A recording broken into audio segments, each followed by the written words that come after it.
Texas Republicans are moving swiftly to try to once again pass laws restricting voter access to the ballot box. Hundreds of Texans traveled to the state capitol this weekend to share their opinions. Most oppose the measures. Mireya Villareal is in Austin following the very latest. Mireya, good morning. So this special session was one that caught the attention of not just Texas, but a lot of other states.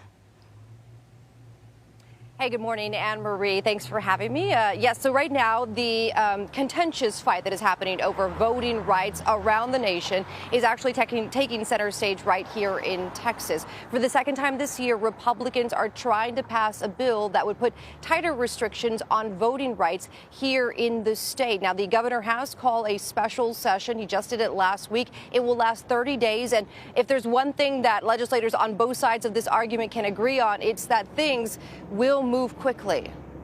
Democratic House Representative Aaron Zwiener believes the push for tighter voting restrictions is based on fear. Why do you think that this has become such a big deal during this session? Texans are still struggling in the wake of COVID. We have severe learning disruptions for our students and not a good plan to correct that. And we have trouble even keeping the lights on.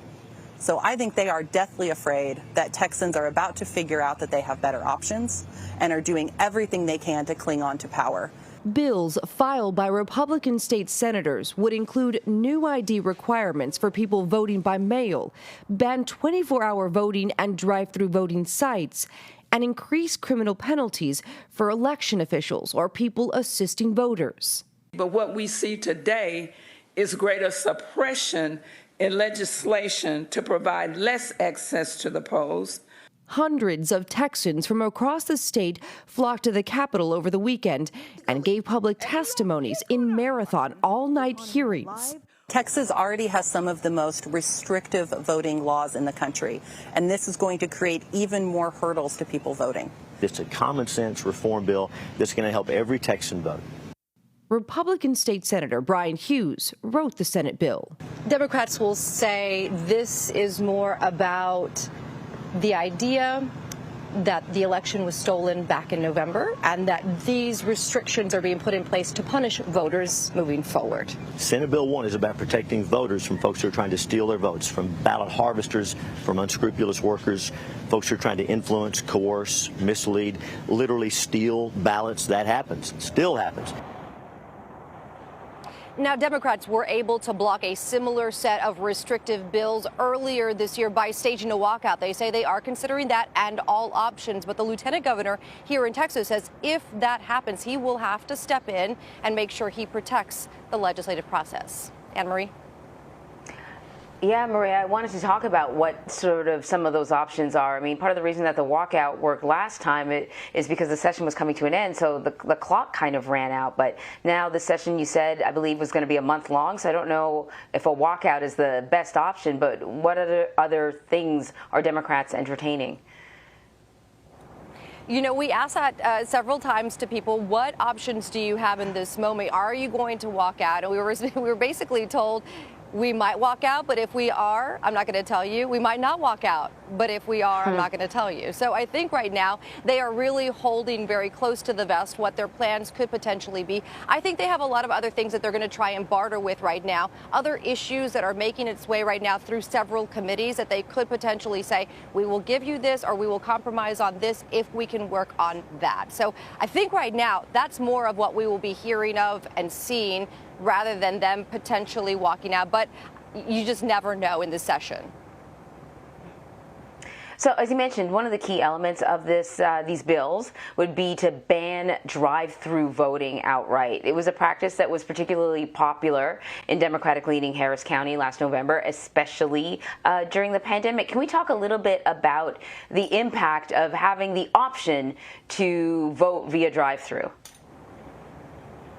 So what we saw in Harris County was very unique. There weren't a lot of other counties that did something similar to this. And the reason why we saw this in the Houston area was because local leaders felt like they needed to be able to give, especially frontline workers, people that were working in hospitals, for example, the opportunity to vote 24 hours a day or through situations and areas that would allow them to kind of quickly do it and get back to work. What we were seeing, obviously, is a lot of these frontline workers, because of COVID, and excuse by the way the noise, a big old truck is coming through.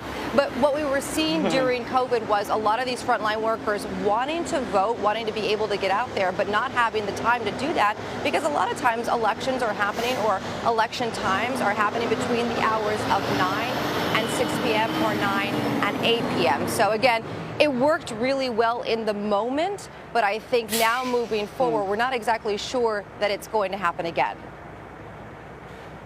So the new bills omit two major items from May's failed legislation. Those items are banning early morning voting on Sundays and lowering the bar for overturning election results based on claims of fraud. Did Republicans say why they left those parts out this time around? You know, we tried to press them on exactly why certain things were left out. You know, obviously the timing, the times that people can vote for early voting was a big deal. Earlier in the spring, it was a reason why there was a lot of headbutting. That actually has moved to the side because it does seem like everybody's in consensus with allowing kind of a 7-day voting, early voting situation kind of move forward. I think what it was is that you had just very opposite ends of the spectrum here. And in order for both people, both sides, both legislators to get what they want, there needs to be a compromise. I think that was the biggest compromise that we saw from the Republican side of it, but no real answer as to why exactly they left it out, just in the spirit of compromise is what we're being told. Okay. Mireya Villareal, thank you so much. Thanks, Anne-Marie.